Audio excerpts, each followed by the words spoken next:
Uma informação importante para você. Foi aprovado na Câmara dos Deputados em um projeto que aumenta as punições para quem produz, reproduz, dirige, fotografa, filma ou registra cenas de sexo explícito ou de conteúdo pornográfico envolvendo crianças ou adolescentes. Para conversar com a gente sobre esse assunto, a gente recebe agora ao vivo o advogado Bruno Queiroz. Bom dia para você, Bruno. Seja bem-vindo. Bom dia, é uma satisfação estar aqui com vocês. Bruno, explica pra gente qual é essa nova pena proposta, né? O que é que muda?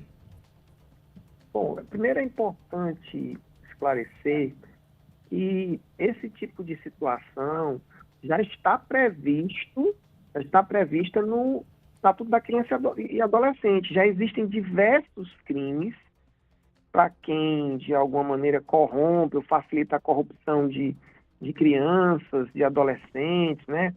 Quem de qualquer modo, filma, né? Crianças ou adolescentes em cenas que podem ser consideradas de pornografia ou erotização, né? Enfim, isso tudo já está previsto no Estatuto da Criança e Adolescente, com penas aí que variam entre 4 a 8 anos, né?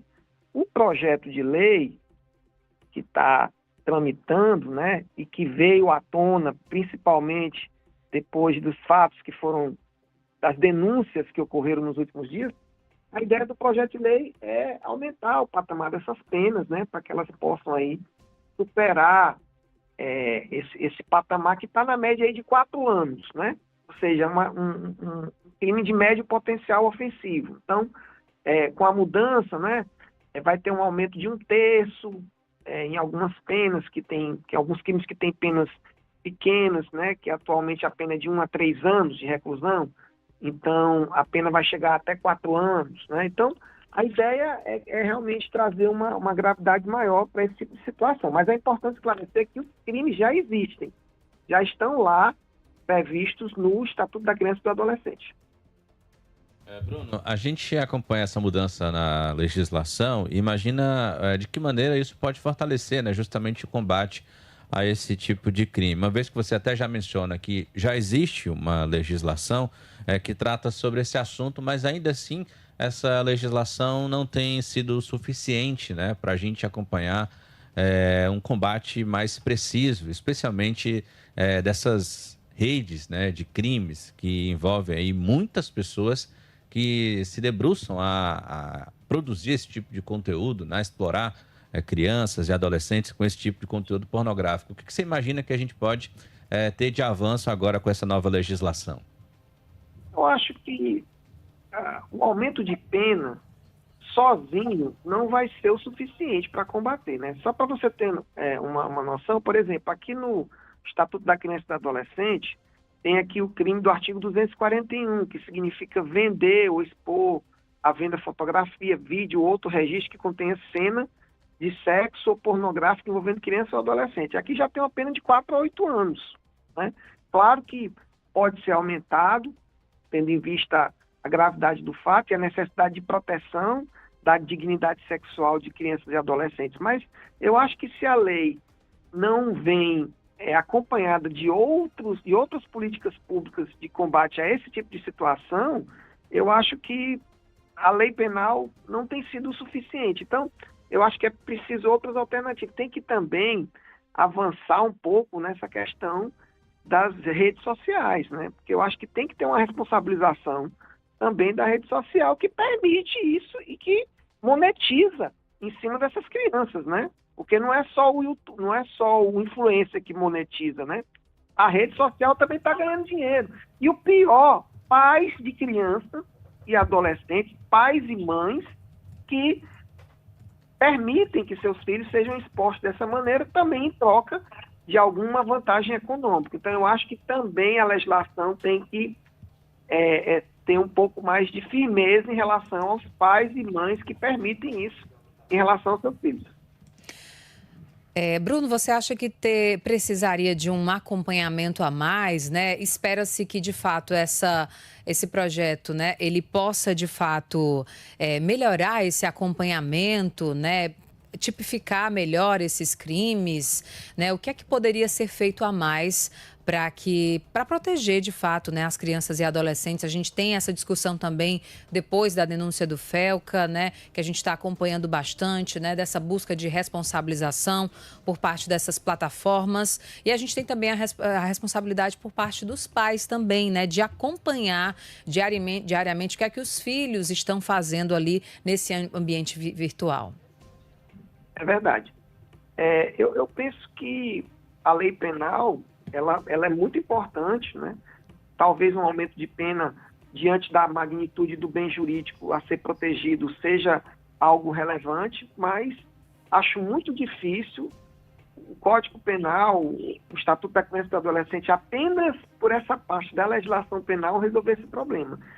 Tem aí essa questão muito delicada envolvendo as plataformas, as redes sociais, essas grandes empresas, as big techs chamadas, a gente sabe que é uma zona muito complexa envolvendo uma legislação que possa limitar, mas não tem como excluir essas grandes empresas dessa responsabilidade e da necessidade de combater. Porque, por exemplo, esses vídeos com a exploração das imagens dessas crianças estavam aí, é importante que se diga, não estavam na Deep Web, né? Não estavam aí no ambiente, digamos assim, escondido, né? Um ambiente, eles estavam aí a público, né? Para quem quiser ver. Então, assim, a própria plataforma poderia sim, penso eu, excluir ou até banir esse tipo de usuário, porque não era algo que estava ali à luz do dia para todos que queiram ver.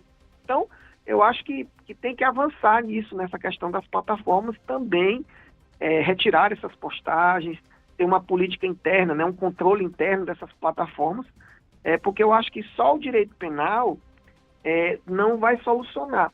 E eu acho que uma alternativa interessante também é o poder público investir nas delegacias de combate a crimes praticados contra crianças e adolescentes, porque isso não existe só um determinado, não foi só esse influencer que praticou esse crime, isso existe no Brasil todo, existe aí uma rede de prostituição infantil, que prostitui crianças menores de idade, que utiliza a imagem dessas crianças, trabalho infantil. Então, assim, eu penso que tem que haver um investimento também na capacidade investigativa do Estado, do Ministério Público, da Polícia, para que também tenha um espectro maior esse tipo de investigação e que o Estado possa investigar, acusar, garantindo o direito de defesa, mas que sejam punidos os criminosos que praticam esse tipo de conduta. Então, a lei é só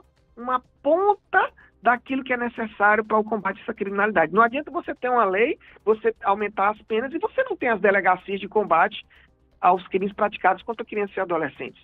Você não tem. No interior do estado não tem, por exemplo. Aqui na capital tem. Mas e no interior? Que a gente sabe que nos municípios pequenos, esses crimes ocorrem com mais frequência, por falta até de fiscalização. Bruno, também há muito se debate, né, na questão da responsabilização dos pais, dos tutores, enfim, responsáveis legais, né, dessas crianças e jovens. Qual deve ser o papel também dos pais, né, nesse sentido, né, de garantir, dentro do que é possível, a proteção dessas crianças e dos jovens, especialmente no acesso às redes sociais, que a gente sabe que muitos criminosos estão presentes ali dentro desse universo e muitas vezes a criança, né, ao ter acesso a redes sociais, a aplicativos de mensagem, acabam sendo vítimas, né, desses criminosos. Como é que você vê também essa situação?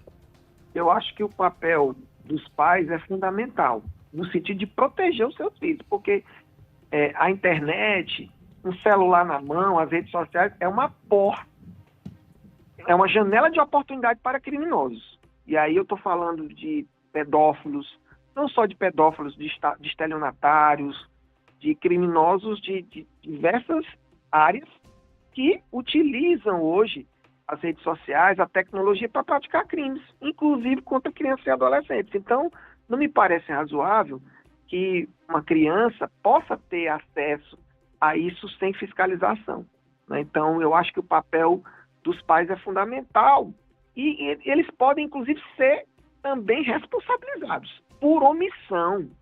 Por omissão, né? Se eles permitirem que uma pessoa explore a imagem dessas crianças, se houver uma conivência, esses pais também podem ser responsabilizados. Assim como tem mães que são responsabilizadas por estupro de vulnerável, porque o pai ou o padrasto estupra aquela criança e aquela mãe não toma providência.